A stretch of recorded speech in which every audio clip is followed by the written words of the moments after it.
we were lacking very much transparency and readability. How do we prevent some of these frameworks and principles becoming overly complex? That's what I call the interoperability Everest.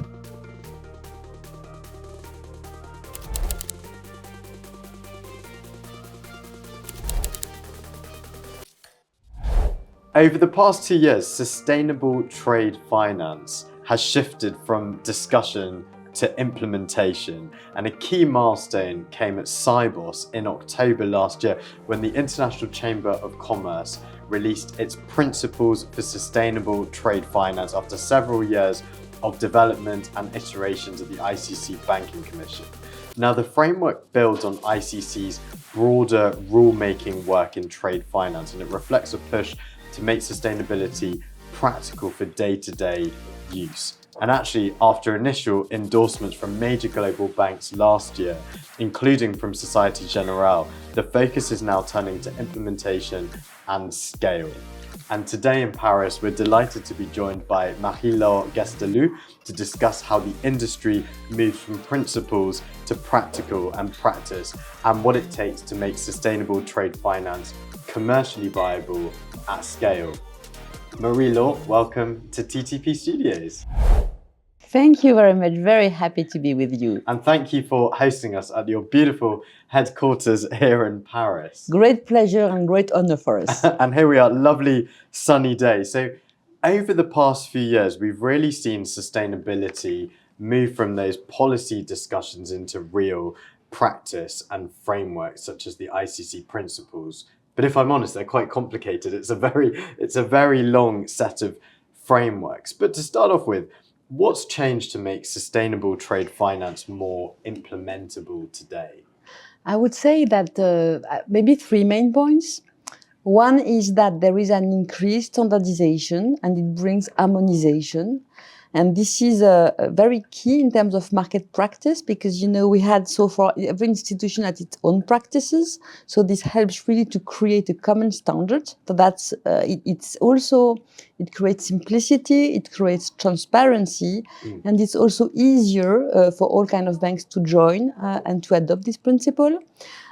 Second point is that it increases the credibility for our clients. Because so far, each bank as we did at Societe Generale, we had our own, ESG approach. Now, this is endorsed by ICC, which is globally recognized for its capacity for more than 100 years to define global rules, global standards. So it brings credibility for clients. And also, it will help our clients, the corporate, to really move into execution. Again, because, this now the corporate are really expecting to move from, talks and working groups into how can this support our own ESG strategy and trajectory. So Societe Generale has endorsed the principles and a wave of endorsements came in 2025. But from a bank perspective, what actually changes when you adopt those principles? I mean, the main aspect, which was very key for us, was that it brought the capacity to engage with other banks using the common language and also sharing best practices. This was deeply lacking before. So that's the most important change, I would say. It facilitates also because, the ESG methodology are now aligned. And it also strengthened the credibility of our ESG offering. Again, because it is now not only a Societe Generale approach, but it is fully backed by the ICC principle. Another piece is defining sustainable trade finance and also the various terms associated that, and I won't quiz you in all the definitions today because we've got limited time. So you got off that one, but why is it so important that we really have those clear definitions across the board? But as you mentioned, it is a complex topic, and every actor has its own approach, its own methodology, its own definition, so to speak.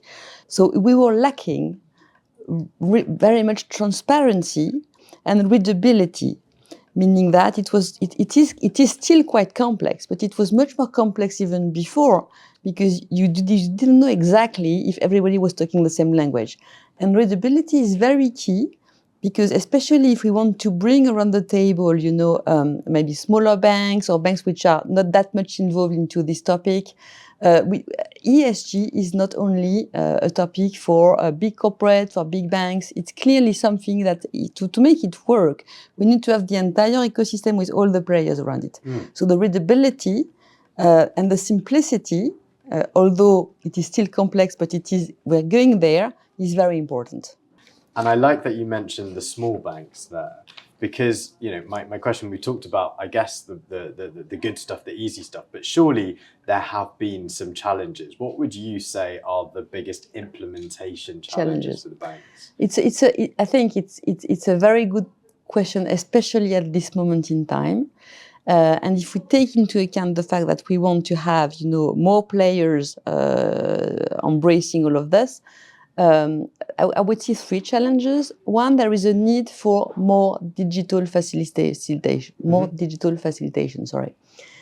Trade finance itself, a lot of paper, a lot of data.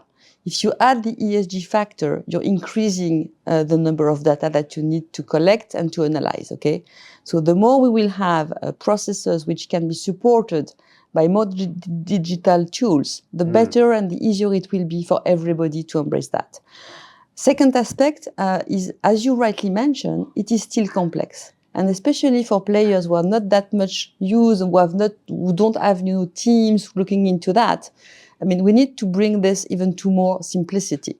That's the second challenge. And the last one, which is very linked to the challenge we also face in digitalization, by the way, is we need to have more traction from our corporate clients. Banks have a strong voice, but banks are serving clients. And it's very important that all the corporate are really, embarking as much as banks on the journey. And the advocacy of the ICC in this respect is very key, because, as you know, ICC brings around the table not only banks, but also corporate. And so, to me, these are the three main challenges. Thank you very much. So you have the capital markets approach and frameworks that are developing for sustainability, but then you also have trade finance frameworks which are developing, which perhaps either cover sustainable supply chain finance or sustainable trade finance principles and frameworks. And my question to you is, are they different? Are they the same? Do they need to be approached as one type of framework? And the second question, I guess a little bit more challenging, but it's very clear that Europe is adopting, really pushing forward with sustainability frameworks and policies, and there are other parts in the world that are probably lagging. Is that so? So I think on your first question, the trade finance sustainable principle were inspired by what was done on the loan and on the capital market side. Okay, so and the reason why. So your question is basically, hey guys, why did you choose to develop something different from trade finance? In essence, two things. One, we used what was defined for loan and for capital market, and it was very, very important, especially for all the institutions, but also for the ICC, okay? But second, we have to acknowledge that trade finance is a different animal. It is off-balance sheet, it is high volume, it is small tickets, transactions have to be processed very quickly, so there is an operational dimension which is very different than the one from the loan or the capital market. And that's why we need to adapt. It is not that we have different, it's just that we had to adapt these principles to make them workable from an operational point of view for trade finance. So that's one thing. And the methodology, and ICC has been very much pushing into this from an operational point of view, is to make sure that it can be industrialized, again, to support the trade finance business. Other question regarding Europe, it's true that Europe is really ahead of the race and intends to remain. obviously, it creates challenges because everybody is not at the same pace. But we believe, and I think that's also something that I would like to say, two things, is that Europe has they have a lot of exporters and is very significant in the trade finance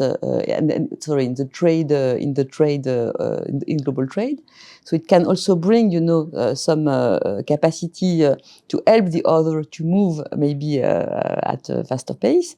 And second, we believe that it's important that it's a conviction that we have this role to play as European players for the planet, for the global balance of the world, and so it's a challenge, but we definitely take it the way it is, I would say. Thank you very much. Now, when you spoke to TTP in October last year at Cybos, just down the road actually in Frankfurt, you identified two key enablers for this, which was building the digital trade infrastructure to allow for these sustainability frameworks to even exist, and secondly, being interoperable. Is that still the case? But unfortunately, yes. A few months have passed since Frankfurt, but we still are at the same situation. And so, first of all, as I mentioned, ESG requires many data, like tons of COD avoided, localization of projects. And so digitalization is a key enabler to facilitate the gathering, the analysis, and the processing of these data, which are required to make the right assessment of the ESG qualification of a given transaction. And anything that can ease that is very key. And we are now at a turning point in digitalization. That's really something, and you will hear a lot about this from many other players today. We are at the point where trade finance will become simpler, more efficient, cheaper to process, more transparent. So that we can bring this industry to a more effective, cost-effective model. And from a legal standpoint, the adoption of the model law for electronic transferable record, the MLTR, is really an anchor, so to speak. It has been adopted by France last year, before it was the UK, and as of today, we only have 13 countries having adopted this law. So we are not there yet. We need much more countries to do it. Mm-hmm. In the meantime, the legal aspect is one thing, but what we need also to achieve is that every player will use IT tools to support this digitalization. And today, the various platforms, they can be very efficient, but their capacity to talk to each other and to ensure a seamless journey across the trade transaction is not there. Some platforms are already talking to each other, but still we're not there. So that's what I call the interoperability Everest. When I was in Frankfurt, so there's one Everest is this interoperability, which is you have the legal aspect, you have the standardization aspect, and then you have this interoperability. So it's progressing, but again, we are not there yet, and it remains an important challenge. And so we really welcome all the initiative, especially driven by ICC, to support the capacity to provide, again, standards that can help also to build these interoperability principles.